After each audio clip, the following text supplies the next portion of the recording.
press the go live button, if I'm being entirely honest, then it would work absolutely seamlessly. So we all had to listen to the theme tune then on our own. Let's do it again. It's so good. Let's do it. Hang on. Open wide for some soccer!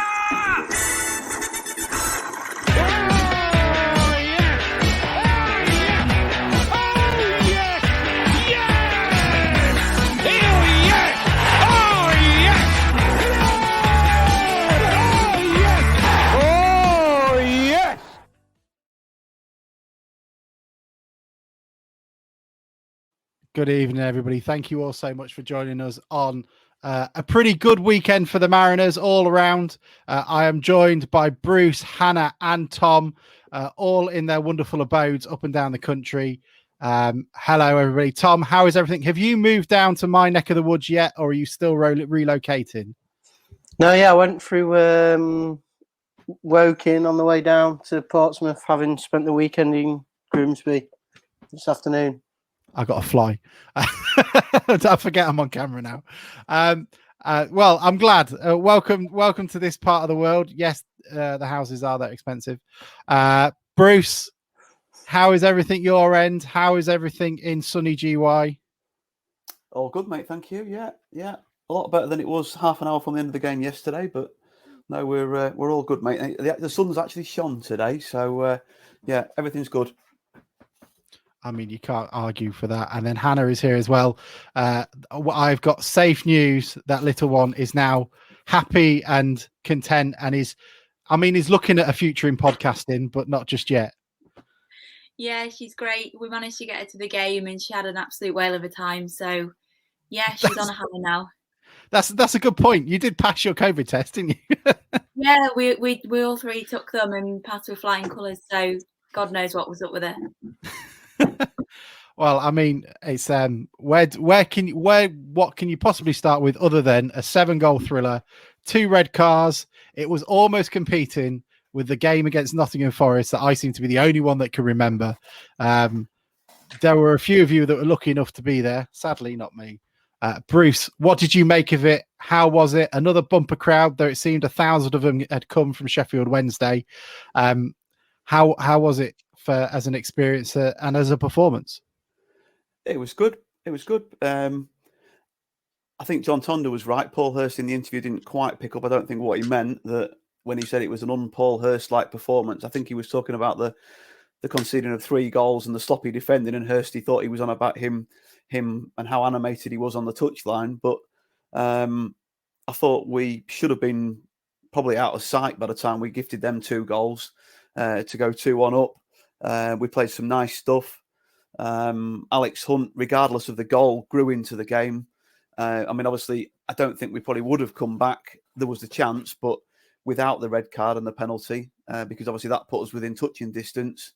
But yeah, there's some really exciting players. There was a couple of my mates came for the first time yesterday this season, and we were just talking about the first touch of a lot of the players: Sousa, Hunt, McAtee, the lad on the left from Coventry. Forgive me, I can't remember his name, but they just the players, the touches and the speed they try and move the ball with. I think we could be in for a good season. Where are the goals coming from? We only scored 4.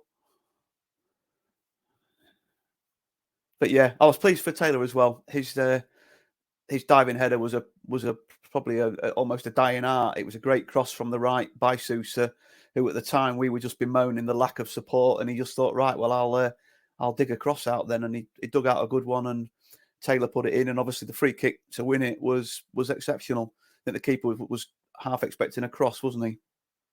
Yeah, it seemed to. Hannah, what was your favourite goal of the 4? I guess it must have been.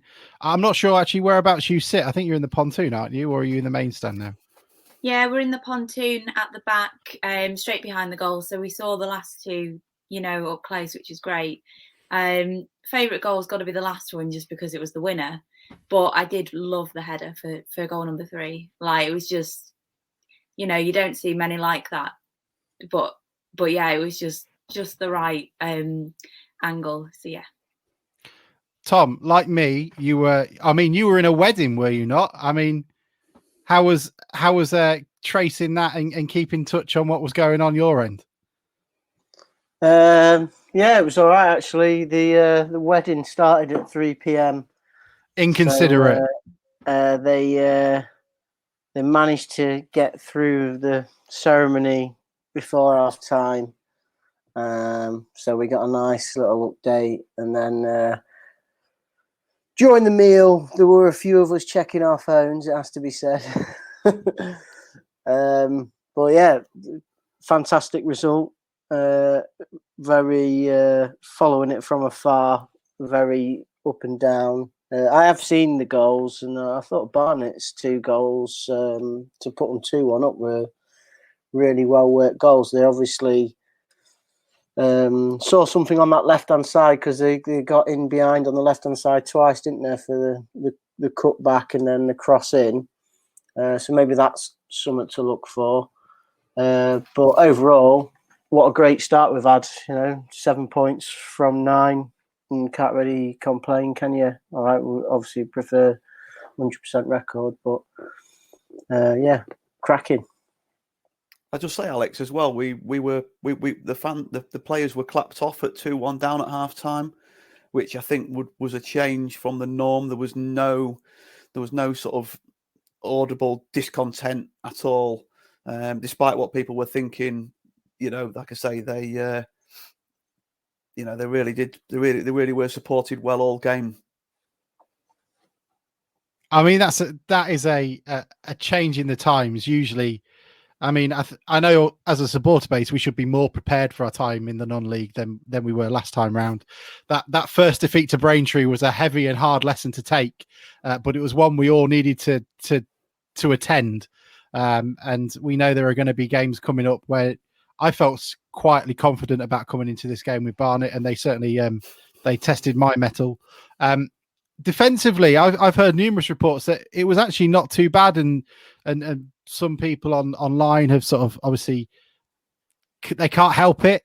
They go straight for the man between the sticks. I didn't necessarily think he was too much at fault for those 2 goals that Tom was mentioning. I'm not sure what those who were in attendance were feeling, but we've already sort of pointed that left back position where there was a couple of opportunities arisen. Was it? We've spoken about it being an Paul Hurst like performance. Was that expected? Because I thought we've defended relatively resolutely over the last couple of games, especially obviously against Stockport. Hannah, do you want to take that, or do you want me to? Yeah, we don't do our hand thing anymore, do we? Yeah, go for it, Hannah. We'll work something out.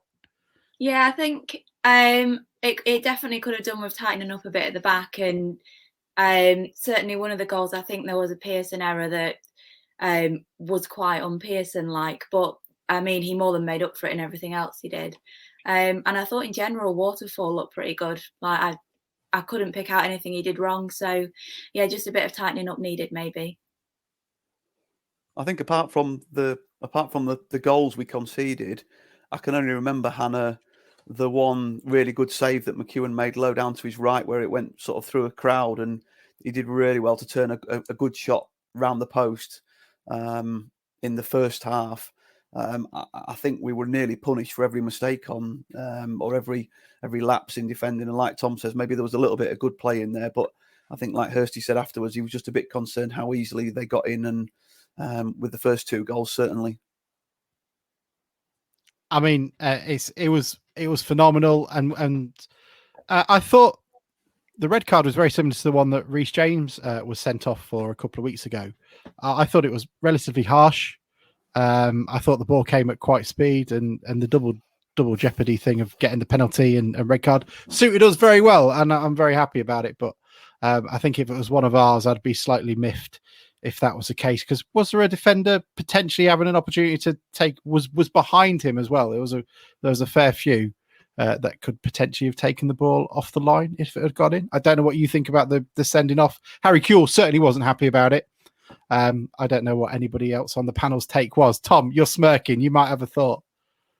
I did just when I watched the highlights, it just amused me that they zoomed in on Harry Kewell having a bit of a go, and then obviously getting sent off, and the zoom was like really slow, on the highlights. Did you want some sound effect on it? Like the Jaws, the Jaws theme.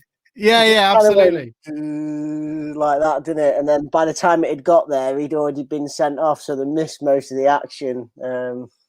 Just really tickled me, really. But I was at that 4-3 game that you mentioned at the top of the programme. Forest, I was there. I remember it very well. It was an absolutely belting game. Although I have to admit, I did leave early, so I missed the third Forest goal. So when we left, it was 4-2. It certainly had something that this one didn't. The referee got knocked out by Grovesy. So, I mean, it had everything, that game. First, also, we've got to say hello to everybody who's watching live. So, hello, Twitter, hello, YouTube, hello, Facebook. If you want to add any comments, any questions that you want to put to the panel, by all means, put them in the chat message and it will come up for us to read, and we'll obviously put them out and hopefully answer them. Anything to fill the content. There isn't too much to complain about at the moment, so we're running quite tight on that content, but it's been wonderful. And yet again, another 5,000 attendance, obviously with very few fans there. I think there's 50 odd from Barnet. Just shows again what the experience is doing, and hopefully by word of mouth we're going to find people from Grimsby who don't necessarily come that often returning. Obviously, Bruce, Hannah, you were the ones that were able to experience it firsthand. Was it the same as it was the first game of the season? It certainly felt loud on the old wireless. It was a bit flat. It was a bit flat at 3-1, if I'm honest. There was, but I thought everyone said that the atmosphere was brilliant, and obviously the last 20 minutes or whenever that incident occurred, it was electric from then on.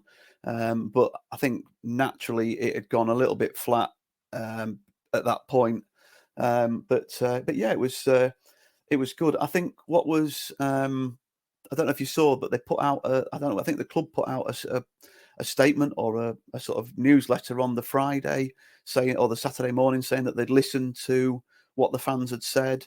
The changes I noticed, or the main change I noticed, was that the fan zone was open at half time to access from the lower, and I'm not sure, probably the upper as well, because you can get through, which was designed to take the pressure off the lower Findus Bar. And why not, when the weather's good, get people just walking straight out the Osman end, where funnily enough we happen to sit, into the straight into the fan zone. There were a few who, shall we say, didn't return promptly for the start of the second half. But yeah, it was good, and obviously the place was rocking at the end, and it was really good, and everyone stayed behind to clap the players off. And I think am I too southern to think that we now need a bell like we do at the theatre, just to tell us there's like a 5-minute warning? You're definitely too southern. The amount of times that we recently, ladies and gentlemen, the performance starts in 5 minutes. Please return to your seats. Thank you. Yeah, that would be drowned out. But yeah, I think the amount of times with some of the crap that's been served up in recent years, the amount of times we watch the second half in the bar, which you can't do from the fan zone. So yeah, you better be shoved where the sun don't shine, I'm afraid. Well, I mean, the fan zone looks amazing. I think it probably needs a few portable heaters in there, and because it's going to be relatively nippy in there on a cold February evening. But it looked wonderful. Hannah, you were mentioning something in our chat about fans struggling to get from one point of the stadium to the other. Obviously trying to experience all the different food outlets we've got now, like this is Ready Steady Cook or something. I assume that wasn't a massive issue, or was it a bit of a palaver? I know you've got a pass, haven't you? You could. No. You've got a nappy bag. Yeah, a nappy bag. Yeah. Hannah's got a life tip. I might bring one next game. Yeah, this is a life hack from Hannah. If you want to move around the stadium, you need to do what? You need a toddler or a baby, and you need a bag with nappies in. Please use your own children. Do not take other children to the ground just so you can get a hot dog. It isn't worth the ticket price, or the suspended sentence. I mean, I can't. Was there any standout performances there? Was anybody relatively you thought stood out throughout the game? Tom, you've been able to watch the highlights. What did you think? Obviously, Hunt's free kick was sensational. Sorry, Hannah. The balls on the guy to put it through looked pretty good, didn't it? You're on mute, man. He's still on mute. Yeah. Well, obviously you got to mention McAtee, haven't you? 2 goals. If everyone's saying he's not a striker, when I tweeted about that, and he's playing like a striker. So yeah, I'm enjoying that aspect. Obviously, cracking strike for the free kick. Sounded like he went close from a free kick in one of the other games as well. So maybe he's a bit of a specialist in that department, which is quite nice to have, isn't it? Bit like when we had Connor Townsend on loan. But yeah, I mean, I've only seen the BT highlights, so I haven't seen like loads of footage. But yeah, it just looked like a cracking game and a really good performance. And I can't remember the last time we came from behind to win, which I actually think is a really positive thing to do really early on in the season. I think if you're going to do anything in a season, you need to have a couple of wins where you've come from behind and shown a bit of resilience. And you also have to have those moments where you get goals in the dying minutes. And I think sort of to do it in our third game is like a massive confidence boost for the squad, because already you've got that mentality of, well, we've been, what were we, 2 goals down at one point? I mean, I did, drink quite a lot at the wedding, so memory's not brilliant. So yeah, coming back from 3-1, like even to have got the draw at that point, I think would have been brilliant. But then to actually go on and get the win from a set piece situation, I mean, like from the highlights I have seen so far, I'm really enjoying our variety on set pieces. I think that's a massive. I'll shut up now. That was abrupt, wasn't it? That was an abrupt. What's wrong, man? It sounded like you were floating. I just felt like I was rambling a bit. So yeah. I mean, it wasn't even it doesn't even go into your top 20 rambles. That was. We didn't mention badges or tickets or anything. Yeah. Hannah, you were going to unmute yourself. What were you going to say before Tom rambled about tickets? Well, you asked me about the gate, and then I didn't actually answer. Man. I am sorry. I am terrible. There was before the game, the guy who sits next to me went to get a hot dog because the other one the queue was just so big and he couldn't get through, and that was that. But then did he borrow your nappy bag? No, no, he's quite elderly. But yeah, then at half time there was just quite a bit of argy-bargy between some fans and the stewards, and I don't know, I just walked past it on my way back from the toilet. So yeah, I think it was just a group of about 10 maybe, but yeah, maybe a bit of miscommunication as to where each stand could get food from. Bit of a bun fight. Yeah. Hey. They did say they're going to sort of rotate them, aren't they? But I mean, yeah, we can't, guys, we can't all just go for the food. There is football as well. I think the issue was the crowd was so big that the queues were massive, except the main stand vendor. So fans wanting food quicker were trying to get to that one. I mean, I will happily go in the main stand, charge me £3 delivery fee, and I will throw hot dogs over to the pontoon if needed. You can just see grown men sobbing in the Findus at the gate, can't you? Watching Hannah go through with a nappy bag, looking at Beast Burger. There were some people like, what's she doing? How is she getting through? There were some people questioning it, but it probably didn't help you going through and sniggering when you came back with 4 Beast Burgers. Well, that's all the nappy bag was full of. It was full of 45 Beast Burgers and a hot dog. Yeah, you're lucky if you sit on my row.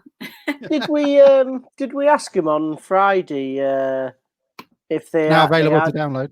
They had like a strategy for sort of trying to maintain the crowds. Did that come up? No, not really. We didn't really go into that, but we can always bring on Christine to answer those questions if you wish, Tom.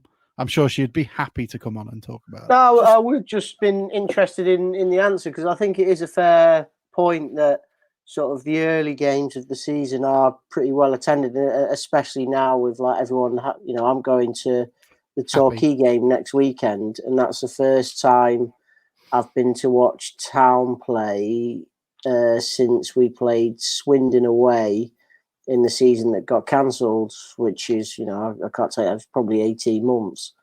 So obviously, I'm excited about that. So I imagine, obviously in the WhatsApp group, we've had Bruce sort of telling us all week that he was at the Stockport game and he had a really good time. But I imagine there's lots of people like that, and there's probably lots of people sort of far away from Lincolnshire who haven't been able to get to a game yet, who are looking forward to it as well, and that will obviously, for local people, probably wear off at some point. And I was just wondering, if we'd have an answer of if there's any sort of ideas. I think you did briefly ask it, Alex, didn't you? Well, I think, didn't Jason sort of talk about fan engagement and just keeping... He didn't so much talk about increasing numbers, did he? But he did talk about sort of trying to keep people feeling part of it and that sort of thing, Tom. Just quickly, Alex, just want to flip it round a little bit. First thing, I think just what I wanted to say before I forget is that I also think yesterday's result was really good for the fact that it does keep that really positive feeling going a little bit longer. It's not sort of we're traipsing down Grimsby Road after 3 games, won 1, drawn 1, lost 1. The fact that we did turn it around and win, I think with everything that's gone on is really important. And we go to Torquay full of optimism. Wrexham haven't started on fire, and then I think we're at home to Eastleigh, who are down in the bottom 3, if I'm not mistaken. So we had a tough start, and there's tough games to come, but I do think that if we can get some sort of result Saturday, we're going to go into the Wrexham game full of confidence. That was my first point. And just secondly, like you said about Tom, about being an exile, and obviously Alex, you are as well. How does this make you? It might be a stupidly obvious answer. How does this make you feel at the moment about everything that's going on? Does it make you? Alex, I hate it. Does it not make you think, right, I need to jump in the car and I need to go to more home games than I normally would, or I want to go to more home games, or how is it? Did you feel completely detached apart from the radio and bits and bobs that you pick up and stuff?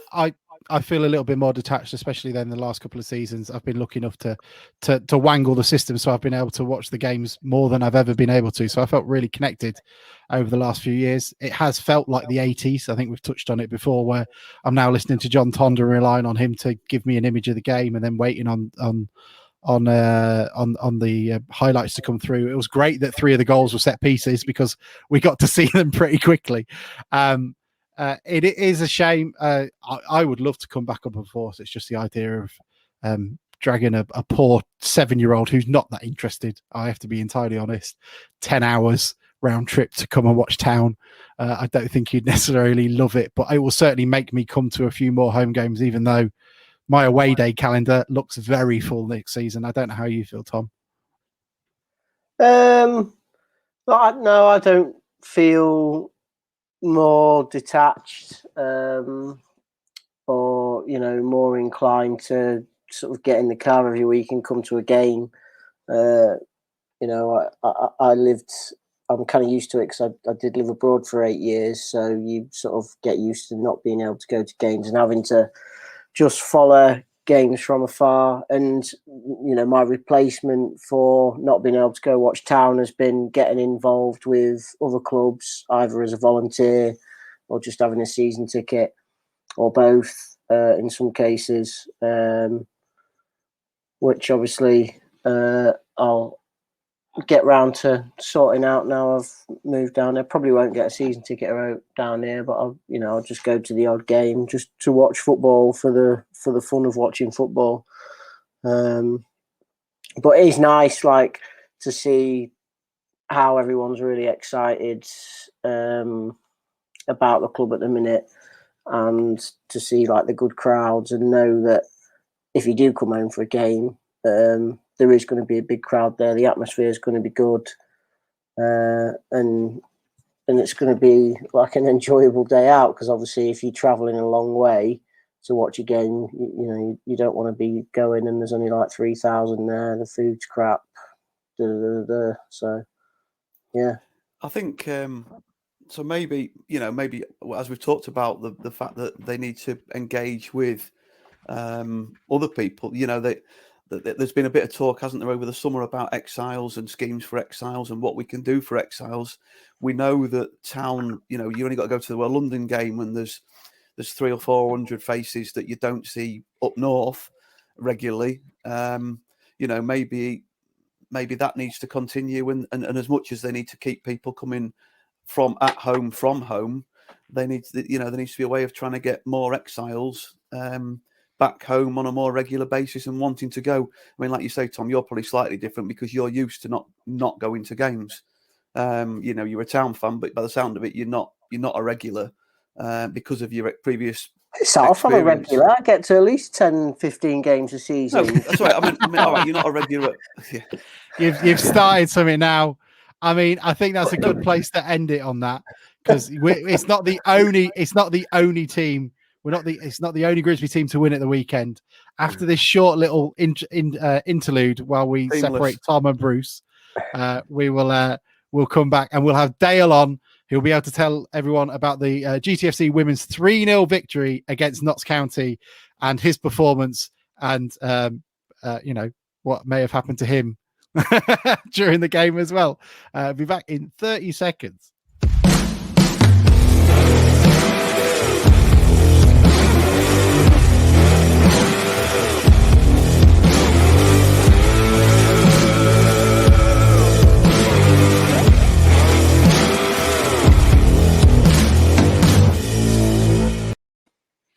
That was far too sudden. I'll try and work this out as well, Dale, so you get a bit of.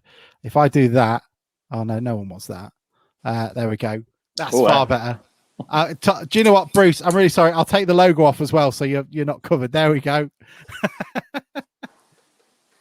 Brilliant. So Dale, congratulations on the win this afternoon. First game of the season. Exactly how you wanted it to go, or? Yeah, it was in some respects. Yeah, it was exactly the result we wanted, and it's great to get back playing some football again after a long period of time inactive in the world of women's football because of the COVID pandemic. So yeah, positive start, 3 points, decent performance, and we're off the mark. But did it go? It's a bit of a loaded question, that, isn't it? Did it go entirely as I wanted it to? Would you care to elaborate? Well, apparently you were playing an homage to Harry Kewell, were you not? What? Well, I wouldn't mind being a few bob behind him, but no, not quite. But for the first time in my managerial career, I got a red card. I got a little bit overexcited. Was that what? Was it just what over exuberance, or? I mean, I haven't read the report. What was the scoreline when you got sent off? 2-0 up. No pressure, fully under control. But there'd been quite a bit of frustration going on, and I'm not here to talk about referees. That would be wrong. That would be totally wrong. And you'll start Tom off for a start. Yeah, and on reflection, then the referee's made a call, and people will judge whether he's right or wrong, and you have to live by it. And that's what has happened. It's never happened before. I don't think it'll happen again either. But overall, a thoroughly dominating performance. How have the new players settled in, and how's the season looking? The season's looking good. It's looking positive. We get to have, touch wood, we get to have a full season at the level that we got promoted to 2 seasons ago. We've got off to a good flying start with a good 3-0 win. We've dominated the performance, and the new players have looked good, and the new players are young players as well. We put a lot of faith in young players. We've done quite a bit of work to find the right type of young players to bring into the club, and they've done very well, very well. Dale, hiya. Hi. How are you? I'm good. Thank you. Good. Lovely to be on the show. Thanks for the invite. Can you just explain to us, for those who are a little bit more ignorant like myself, where Grimsby Town sit in the women's pyramid? Well, we're tier 6, so we're one off the very bottom. We came in at the bottom, tier 7, which is the county league, because you have to. We're not Manchester United that walked straight into the Women's Super League when they got going. We start at the bottom rung of the ladder, and to be honest, we're quite content to do that and build it up. And it's quite rewarding to sort of see the progress and to move up through the pyramid, isn't it? And so we're tier 6. So we're the Women's Super League obviously is tier 1. The Women's Championships below that, and then it's the Women's National League Premier and the Division 1 North, Division 1 North, Division 1 Midlands, Division 1 South, and then it drops into the tiers where we are 5 and 6. So we're looking this year. Sorry, go on. What sort of distances are you travelling? What obviously you played Notts County today, was it? Yeah. So it's the East Midlands League. So it covers everywhere from Northamptonshire, Leicestershire, Nottinghamshire, Derbyshire, into South Yorkshire as well, believe it or not, and then across into Lincolnshire. So it's quite some distances involved for the sort of level that we play at. But we get some great support from the club with travelling, and they give us the use of the team bus and minibus, and it's fantastic. It's great. And have we got like any sort of youth set up, or are we just on a first team at the minute? We tried this season. We wanted to launch a couple of teams at under 16s and under 18s, and we tried. We've come to the party quite late, so we don't have any youth development program at the moment in terms of girls football, but it's certainly on our radar to do. It's going to take us a little while to get to that position, in terms of not only sort of players coming along to join us, but also having the facilities to be able to put on the meaningful sessions that they need. But one of the things we have discussed is that we might be looking at some stage in the future to operate like a player development centre, where girls that can play at any club they like can come and have some additional coaching from Grimsby Town coaches sort of in the community, which would be nice for them. Okay. Hi, Dave.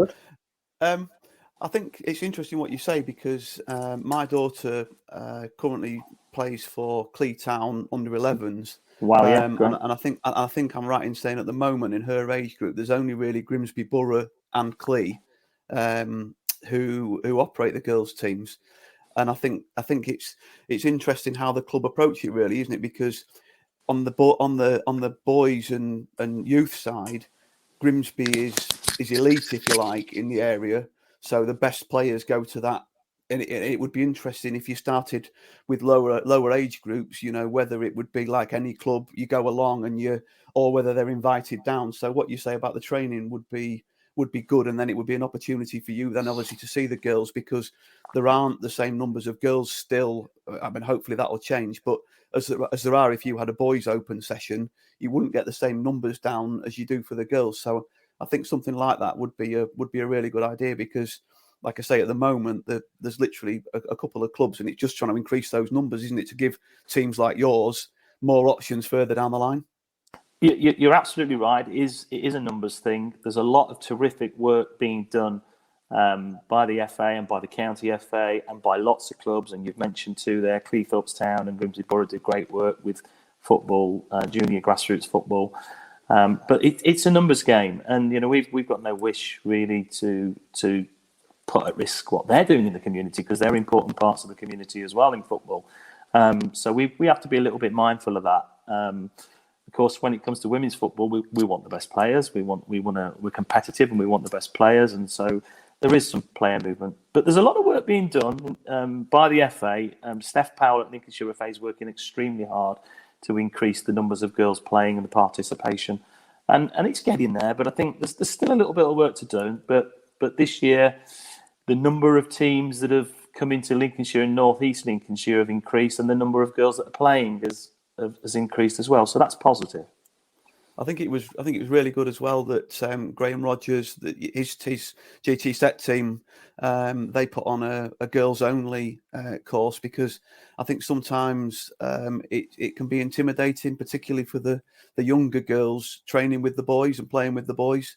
Sometimes that can, I speak from experience with mine, that can. So the more, like you say, but then the community's then got to come out and back these sort of things in numbers to make it worthwhile putting them on, don't they? Oh, you're absolutely right. And Graham's fully committed to it. He's really on board with wanting to see girls' football development and participation increase in the area. And so he's right behind it. And we're very lucky to have Graham, actually, because he's been a massive advocate for what we're doing with the women's team. And we actually come under the Sports and Education Trust Department within the club. And they do a fantastic job for us. Brilliant. Thank you. I know. And what can the town fans help with? I mean, games are usually Sunday 2:00 at Wintringham. Is that right? Yeah, 2:00 at Wintringham. We're not a closed door. We're quite happy for people in the community, if they want to express your wish, to come in along, to get involved. I mean, we've had games. Had a game at Bundle Park previously. We've had a game at Bradley, and people have stepped forward. They've put steward invests on to help us out, and all sorts of things. So there is a community of people out there that are interested in women's football, and if there's anybody at all that's interested in getting involved in some capacity, we'd always be happy to hear from them. It's even just it's a great thing for us to go support as well, I guess. And are there sponsorships available for players as well, or anything like that they can put their hand in their pocket for? We haven't actively advertised for sponsorship for players, and that's to some extent, that's a great thing that the club have supported our players. There's a lot of clubs out there where players are having to pay to play for their women's team. I hear figures of £350 a year, and it used to be north of the river, one team was charging in excess of £700 a year for their players to go and represent their football club, which is, it's like a golf club membership, isn't it? Let's be honest. I mean, we should have done that last season with a few of the players, but yeah. No, don't be like that. but so from our point of view, our players come and play for Grimsby Town as Grimsby Town players. So they're not paying subs. They're not paying for kit. They're not being asked to find sponsors. But there are sponsorship opportunities out there. We have had some great support, and we've had one particular sponsor that's come forward this year and has made a very generous offer of support to us, and has said, look, I don't want any publicity for this. I just want to see you doing well, which was superb. That's fantastic here. And where's the aspiration locally speaking? Are there clubs you're looking to ascertain to that sort of level in the long term? I guess who's the example? The standout clubs that sort of close to us, if you like, a couple of women's National League clubs. You've got Lincoln City, dare I say it, great club, are doing wonderful things in the world of women's football. We aspire to be a women's National League club. Doncaster Bells, who one of the oldest women's football team in the league today, who are at that level as well. And it's not massive, huge steps for us to actually get to that sort of level. So that's the target. We'd like to get to the Women's National League Division 1. And is there, obviously, the Women's Super League is having thankfully quite a lot of attention drawn to it of late. With the Premier League clubs going into it and putting money in there, is it becoming more of a closed shop up there, or is the level still as easy as it used to be when, say, Doncaster Bells were the driving force in women's football? More difficult to get to that level, and of course, yeah. So it's only in recent years that the teams in WSL 1, Women's Super League, it's been compulsory now that they are professional. They are professional football clubs with full-time professional players, salaried players. Championship have to make commitments to in terms of the number of training hours that they have to put in place for the players, and the flexibility to allow the players to go back to their full-time employment. So yeah, it's quite tough to get to sort of that level. There's some money going in there, isn't there? But yeah, go ahead, Tom. Sorry, I had a bit of a rant on a podcast a while back about, it might have been on Cod Almighty, one of the two, about why do we have to call them Grimsby Town Women? I think you had an explanation for this. Why can't they just be? They're in the women's league. We know that. Why can't we just call them Grimsby Town like the men's team? Because for me, that makes it more of a club, in the same way that when the academy side are in the under-18s, it's just Grimsby Town. We don't have any big hang-ups or any problems with that. If you talk to the players, they get referred to as Grimsby Town Women. They refer to themselves as the girls. They get referred to as ladies. None of them have any hang-ups about that.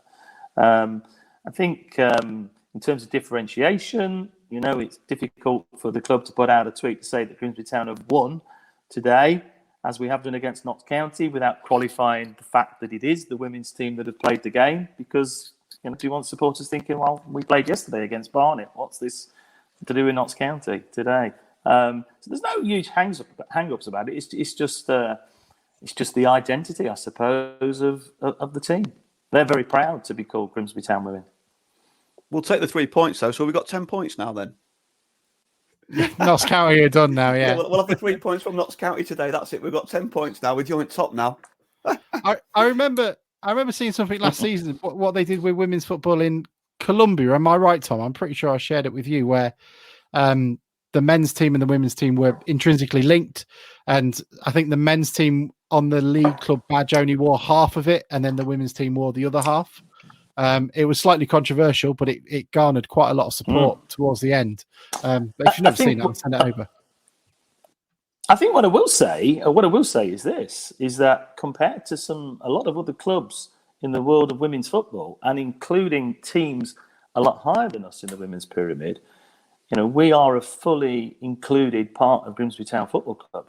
There's lots of clubs that sit there as separate affiliations to their club, separate Twitter feeds, separate Facebook feeds, separate websites, their own separate bank accounts where they have to raise their own money and fund everything.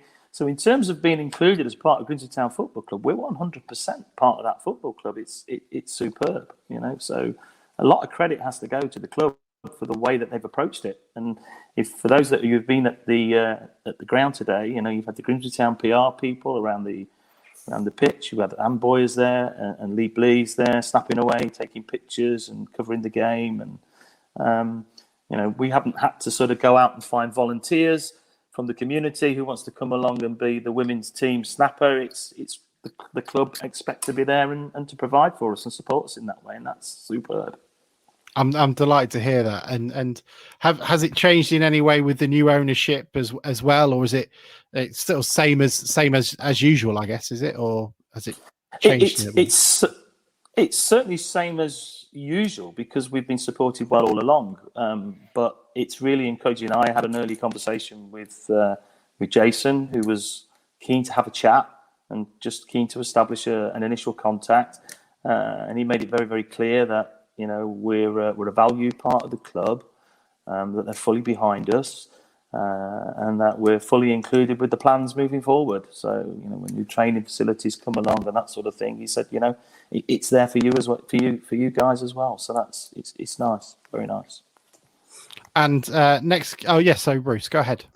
It's just a bit off tangent, but how do transfers work in at that level, Dale? Do they, with regards, can you strengthen your squad during the season? Are the transfer windows, or how does it work if you want to bring in new ladies or girls? Entirely as it does in the men's game. We've got our eye on players at the moment that we're interested in. If we want to approach a club within a transfer window, secretary has to write to their secretary and serve them a 7-day notice of approach, which we did recently with a player, which hasn't worked out, but we've got another one in mind that we'd like to do, that we're thinking about at the moment. So it's entirely the same, no different. And I guess the next game is what? Sleaford Town, 26. Well, home game anyway. Sleaford Town, 26th of September, down at Wintringham. Is there anyone can turn up and come along, or is it closed gate at the moment? No, whilst we're at Wintringham, anyone could turn up. We had a really good turnout today. I think there was probably somewhere in excess of 75, 80 people that casually turned up to watch the game and support us. Other side of the pitch where there's safe standing and behind us sort of a respect barrier. And it was nice. It was nice to see people coming out and supporting us, and we'd like to see more people come along. They'd be made very, very welcome, and I think they'd be quite pleasantly surprised by what they see. I mean, Scunthorpe would be envious of those numbers. It would, it would be, but I'm looking forward to it. They don't have a women's team, do they? Do they not? Do you know what? I was about 10 years ago. A lady who I used to work for played. I think she was the goalkeeper for Lincoln City, and she was bemoaning at the time, as a lifelong town fan, that there wasn't anything at the time that she could switch allegiances to. But I'm glad to hear it's going okay, and I think it's something, especially on this podcast, we need to focus a bit more on. And it's been great to have you on to sort of tell us what's been going on. Hopefully, is it a 3-match ban you've got to serve, or are you back on the touchline at Sleaford? Don't know, no idea. Game away 2 weeks at Sherwood, and we'll see what arrives in the post, I suppose. Sorry. That's all right. I mean, do you even know the fining system? Are you looking down the back of the sofa at the moment? No, I'm going to wait the piggy bank, I think, and get some money out to pay the fine. So yeah, take it out of the holiday fund. You are actually a town fan, aren't you, Dale? I am. Yeah, I am. I've been a town fan for many years, almost by accident, because I'm not from this part of the world. I live down in Skegness, but I haven't always lived in Skegness. I grew up to about the age of 10, 11 in the West Midlands in Walsall. So I grew up as a wee kid watching Alan Buckley play, and he was my childhood hero. Loved Alan Buckley as a player. And that bodes well. We used to travel home and away to watch Walsall play. Me and my dad used to travel home and away to watch Walsall from Skegness. And then when he pitched up at Grimsby Town, we thought we'll go and have a little look because we're fond of Alan, and of course he brought some great players along with him, which were ex-Walsall players like Gary Childs, Richard O'Kelly, Craig Shakespeare, and others, and it just felt like home from home to us. So we just fell in love with Grimsby Town as a result of that. Probably in about the second season that Alan Buckley was there, and now we're all absolute Grimsby diehards. I think you enjoyed it yesterday again, didn't you? You put on Twitter. Oh, yeah. What a great day. It had everything, didn't it? Had everything. And the atmosphere at Rundle Park was just superb to see people back in the stadium, in the ground. It was terrific. It just feels fresh, doesn't it, at the minute? The whole atmosphere around the club just feels like something's happening. It's not felt like that for a long time, has it? And in terms of the sort of the positivity on the pitch, and there's a whole freshness about the place, and I think it bodes well for the future. I'm really enjoying it. I decided to turn my camera off. Brilliant. Dale, thank you so much for joining us. Hopefully we'll have you back on the show very soon. Hopefully you'll be able to give us a pitch side report of the games to come. If you don't have to sit in a small shed or in the history block of Wintringham Academy. And it'll be great to have you on. Thank you so much. You're welcome. Thank you. Thanks Dale. Thanks, Dale. Thanks. Well, there we go. I mean, it's a great thing that's happening. I was meant to press a little sting thing then, but it didn't work. But it's been pretty. It's great to see that the club are getting involved and doing it. And I'll certainly pop down to a game and have a look. And it'd be nice if we can get a game or two at Blundell Park at one point. I know my suggestion earlier was derided by some, but you never know. It could happen. Well, coming up, we've got some games coming up. I don't know. This is a scary part of the season for us, isn't it? Make Torquay next, followed by Wrexham, then Eastleigh. I don't know where they finished last season. Tom, you might be able to help with that. Do you know where they? No, good. And then Maidenhead, and then Bromley. We've got 3 half decent teams coming up in the month of September. What are we feeling for Torquay? Are they still the same strength team that they were last season when they lost in the playoff final? Well, it don't look like it because they haven't had a great start. But I think the person to ask on that one will be Rich Mills because he watches Torquay on a regular basis. So maybe have a look at his Twitter account in the coming week. he might be able to give us some inside info. He might even be doing the rough guide to Torquay on COD Almighty. Do I get to do the one for Aldershot?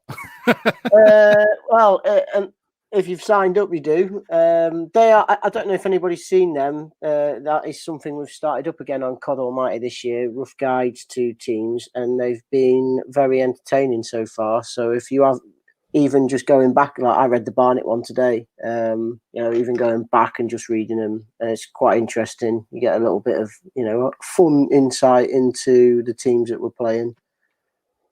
And you were saying as well, are they still looking for younger writers as well to sort of drop the age range down from mid-60s? We were, yes. So that opportunity to apply is now closed. We had 5 applicants, 2 of which were women, which is great. But yeah, we've sort of we're hoping to give them all a diary slot over the next month. And then appoint one of them as a new diarist who will. I think I'm the youngest contributor, and I was 35 a couple of weeks ago. So we probably need someone well under 30, because I think we have a little bit of this on the podcast. Really, we've got like a group of people contributing to the pod who can all remember us in the what is now the Championship, and whilst that was great, that was the best part of 20 years ago. So we need some people who can perhaps only remember us playing in League Two in the conference to give a bit more of relative perspective to where we've been for the last couple of decades. Those poor souls. I don't want to look at. Can only remember us being shite. Yeah. They must be dead behind the eyes. Well, I think it's good to include everyone, isn't it? Well, your point's a good one, mate. We're always open for anyone to come on. Anybody who has any idea of how it is to organise this podcast, it's kind of like herding cats at times with our schedules. But anybody is welcome to contribute. If you think you could come on the panel and have a good chat, then we would be more than happy to come on. Any questions? We're going to come to the part where we talk about things that people have put up on Twitter. If you've got any questions for the panel now, by all means throw them in and we'll put them on. Has anybody got any closing thoughts? We were talking about Torquay and Wrexham. Is this where the feel good factor goes? I'm just sorting out my travel to come and see you, Alex, actually tonight. For anybody that doesn't know, England are playing against Albania at Wembley on the 12th of November and Town are at Aldershot on the 13th of November. I will leave that one out there. You can't stay at my house. There's no room. This is the spare room. A travel opportunity for any Town fans that want to take in 2 games in a little over 12 hours.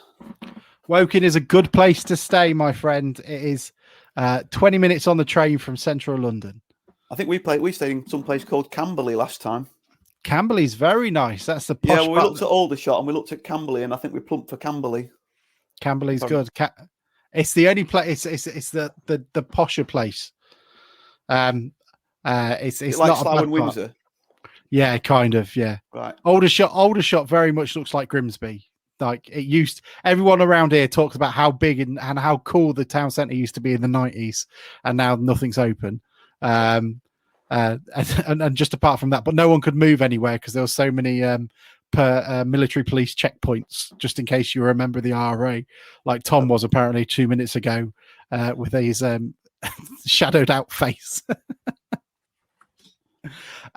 Well, if you can see my face, I will be at Torquay next week, so feel free to say hello. I don't bite. Hang on, my camera's died. Give me 30 seconds. It should click in any second now. There I am. Everything's breaking. But yeah, none of us bite, I don't think, apart from Henry, and that's because he's sort of out in the field and become feral. Matt Newton has said, striker apart. We don't need a striker, Matt. We've already scored 4 goals. Do you feel we need to strengthen a particular area on the pitch? I will open that up to anybody as Tom cracks open a beer. Yeah, sorry And about that. Bruce leaves. Hannah, do we need to strengthen in any particular area other than upper front? Well, not really from my perspective at the minute, because we're doing great. Like, yeah, there's injury worries up front, but I guess Lenny's got a scan on Monday, and we'll see what comes of that. But yeah, at the minute, no, I think I'm quite happy with the squad. This is how terrible a podcast we are. We didn't even mention Lenny getting injured. I mean, what's the prognosis on that? Are we looking at a couple of weeks out, or have we heard anything more other than he's going for a scan? So yeah, Hurst said in his post-match interview he's got a scan on Monday and it's his hamstring. He grimaced when it happened, but don't know much more. And I think his calf's okay now. And as the injury problems worsen, obviously Long King was limping as well, and could leave us very short at the back. I think that could be an area to look at. Matt, we don't believe you. I don't think you are happy with the squad. You have been moaning about it non-stop. Let's be honest. We all know it. Are we centre-back wise? Who have we got? We haven't got Idahan anymore, have we? Jazz Goundry, I think he's a centre-back. Yep. I'll be honest, I didn't see Long King limp. So, yeah, I really like him. So I'm a bit gutted about that if he is injured. But yeah, I'm sure Jazz Goundry, he played at Boston, didn't he? With the hat thing that he's got. Was that him? With the hat thing? Yeah, when they've had a head injury, they put I don't know what it's called. A fedora? Like what Torres had. Yeah, absolutely. And then James has come back and said Crooks and Sears could do a job there. Goundry is a Petr Cech. I think Goundry is sort of a left-sided midfielder at most times, but he can play defensively. But we seem to be short at the back all of a sudden, and the injury list seems to be mounting. Any news on when Sean Scannell, the man that seems to continue to exist only on a team sheet, is he expected back anytime soon? I don't know if anybody's heard anything else on that. I think the ones we've heard nothing on are the ones that basically have been put out to pasture, I think. Yes, sorry about that, by the way. I just had to go and remove a live mouse from the cat. I hope he was eating it. No, the mouse had hidden from the cat behind some bowl, and I had to anyway. Yeah, the cat had cleared off out because it couldn't get the mouse, I think. So I scooped it up bravely, and I've thrown it out the front door. Thank you, Jack. Jazz Groundry does wear a hat thing. We will call it a fez from now on, just so it has a name. It doesn't sound like we're going to see Joel Grant anytime soon, does it? Yeah, well, that's exactly what Matt Newton has just asked about, actually, in regards to it, whether or not we're going to have anything come through from that. I don't think we are, but it's nice to see Taylor. I was slightly worried about Taylor, considering he spent 5 minutes on the pitch in a pre-season game and limped off. He seems to be coming good, and is potentially a really capable signing in this division. I think Hannah's seen both home games, but I've been impressed with him, to be honest. His hold up play, he's been very good, and he doesn't give the ball away a great deal, and he's got more running in him than I thought he would have as well. I think he played. Did he play 90 minutes yesterday, Hannah? I think he did, didn't he? Yeah, I think so. I think he's one of them that he works so hard, and you might not notice what he does, but he does so much on the ball and helping the team out. I just thought he just doesn't give the. He's just very good at keeping hold of the ball, and it comes to him throat high, and he'll control it, and it'll get laid off, and generally it finds a town player's feet. So yeah. I think the fitter he gets, I think he might be a better player than I perhaps thought he would be. Yeah, it's good to see, and it's a shame. I guess it might be the intensity of the workouts. We seem to be a lot fitter than a lot of the other teams coming out. I felt we were fitter than Barnet yesterday, and I know they were working on 10 men, but we seem to have some legs, and we certainly didn't. Given we had to play Stockport and our first game of the season, it seems to bode well at the moment. But I'm interested to see how we're going to cope with a couple of tough games, Torquay away and then Wrexham. It's going to be a really interesting one.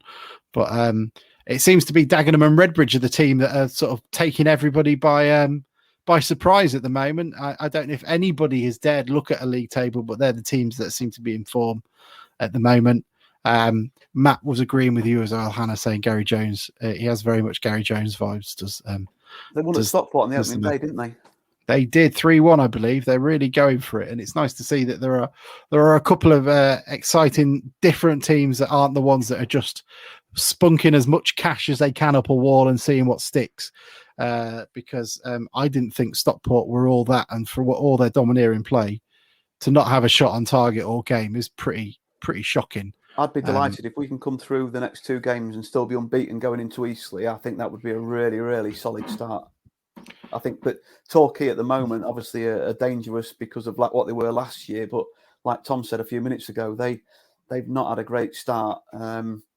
Wrexham obviously I think they've drawn 3 of their games, haven't they? 3 of their 4,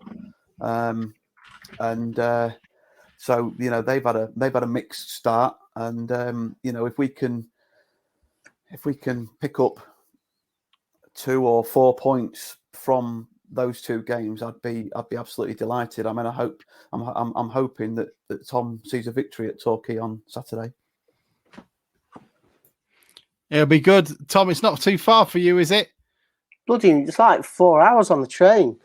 Oh, I forget you're not in Cardiff. Yeah, well, it was still pretty far from Cardiff as well, to be honest. I'm trying to be a railway nerd now. I'm trying to work out where you're going to have to change. I imagine someone like somewhere else. Exeter. Tom, would you say it's quicker from where Alex is or where you are to get to Torquay? Probably where Alex is, to be honest with you. Right, he'll meet you there. Done. Yeah. Is anyone else going? I am not going. Let me have a look. Google Maps. I can't, Tom. I would love to, but it's Maisie's first game of the season at the weekend. As I put on Twitter, the bank account says no, but the heart says yes. I don't know about anybody else, but since the world opened up, my bank account has just gone. Last year there was actually a little bit in it. This year, this last month, it's just gone completely to pot. Oh no, actually, I'm changing in Southampton, Reading, and Newton Abbot, and then 4 hours 23 minutes, and then on the way back the same. That's get back quite late, mind. How long was that train, Tom? On the way there it's 4 hours 23 minutes, and on the way back it's 4 hours 47. How many miles is that? How many miles is Portsmouth to Torquay? I don't know, but they're in South Coastline. That's why. I know there isn't. I know there isn't. I'm just. I missed the opportunity there to sort of give you a bit of stick about being a regular and not going to Torquay, Bruce. Anyway. It's 164. I'll ignore that. It's 140. It's 148 miles. It's further than you think along that south coast. Yeah, 164 miles from my end. It's not or 174 if I go the It's quick over way. the 150 limit. That's the difference. Yeah, that's what it is. 185 back to Blundell Park. I'd rather do that and get a decent hot dog as well. Ashley Brown said at Stockport away, I felt like we needed a Caden Jackson type player for the last 20 minutes to really put the shitters up their defence. I assume that we're looking at someone like Essel at the moment being that sort of guy. He was quite speedy during pre-season, and Hurst was saying in his interview after the game against Barnet that he was considering bringing him on as well for the sort of 10-15 minutes of the game, but he did not because he was worried about losing a man in the middle. But it seems to we do need a faster player, I think, that's going to break him down if we're not going to have someone like Joel Grant available. It's going to be interesting. Max Wright further forward. Well, I'm surprised we haven't seen much more of him. I don't know how many minutes he's played, but he seems to have just made sort of off the bench appearances, or am I wrong? Yeah, maybe they're just easing in him because he has a few injury problems, hasn't he? Yeah, afraid so. I'm having a quick look at the questions as well, see if there's anything else. Maybe we could set aside a section of the Osmond for all the Yorkies in attendance. No, but they're more than welcome to come back if we're going to get, 7 goals and win as well. That was from James Howes.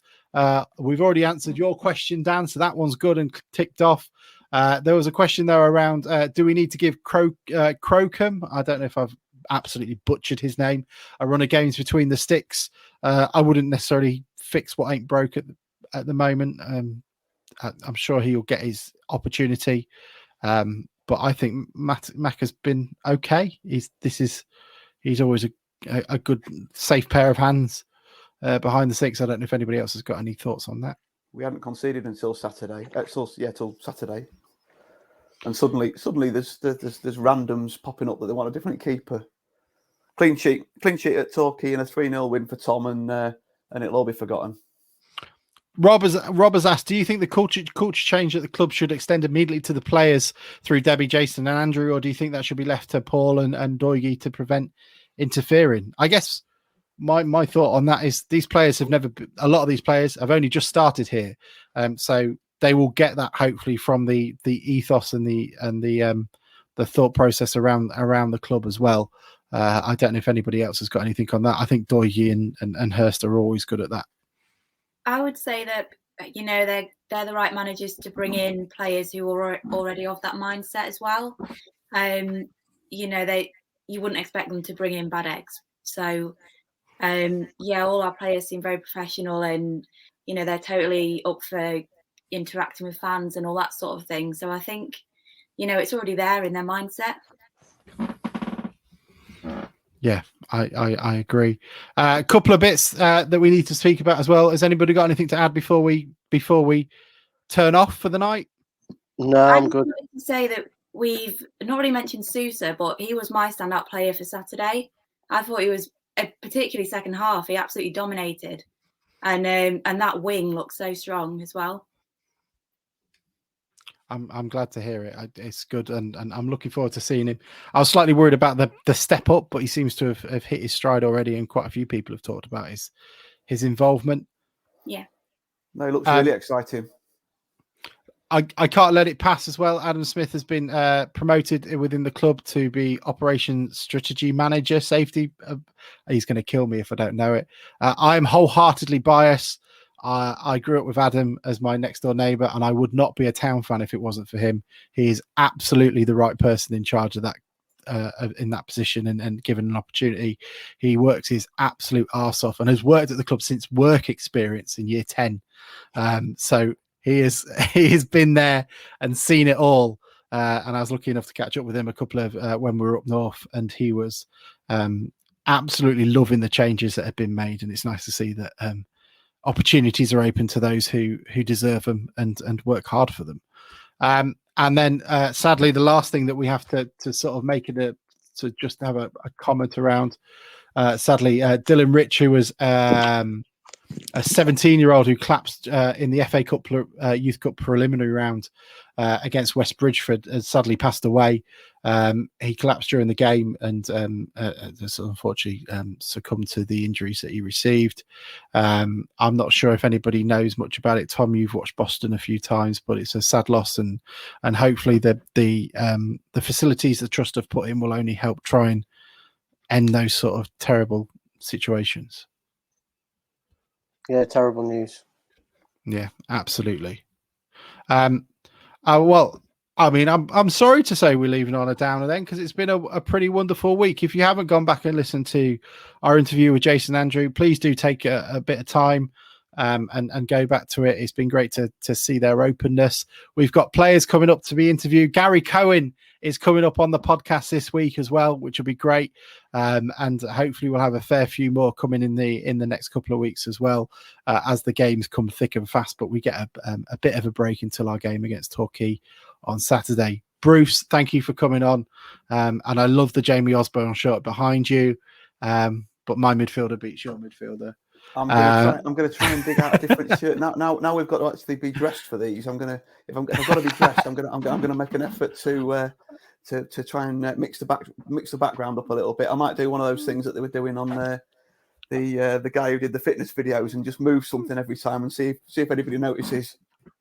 I can't move much in here. It's all quite crammed in.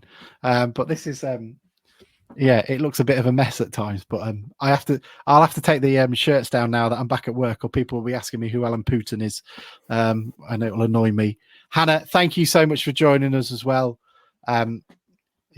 Hopefully Hugh is having a quiet night on the sofa at the moment and has not got a sicken to deal with. No, and he's been out all day, so it's been me dealing with her all day. So yeah, he's had a great day. Oh, well, that's not fair. You can stay Yeah. up here for a while, yeah. And Tom, it's great to have you back. Welcome to the South Coast. It'll be nice to catch up with you soon as well. Once you're all settled in the land of terrace houses. It looks so much like Grimsby down there. It's unreal. Yeah. Can we all do Maidenhead? Yeah, I'm going to Maidenhead. Yeah. It's on. I'm doing Maiden. Hannah, are you doing Maidenhead? Possibly. I think Debbie mentioned that she was definitely doing Maidenhead, didn't she? You can get a lift. Yeah, no, she. Oh, we can get her in the She said pubs. she'd be singing with us all from memory, didn't she? Yeah, it's going to be a good Maidenhead. It's only up the road. It's not too far at all. Tom, get to Aldershot and I'll give you a lift up. Actually, I'm trying to work out how you do that. You'd have to go to Woking. I've already booked my train tickets, mate. Rubbish. Beautiful. Oh, well, no problem. Well, thank you, everybody, for joining us. Good night, everyone on Facebook, YouTube, and Twitter. Thank you for joining us. And for those of you listening, we'll see you all very shortly. Speak to you soon. Bye. Bye. Bye. Open wide for some soccer.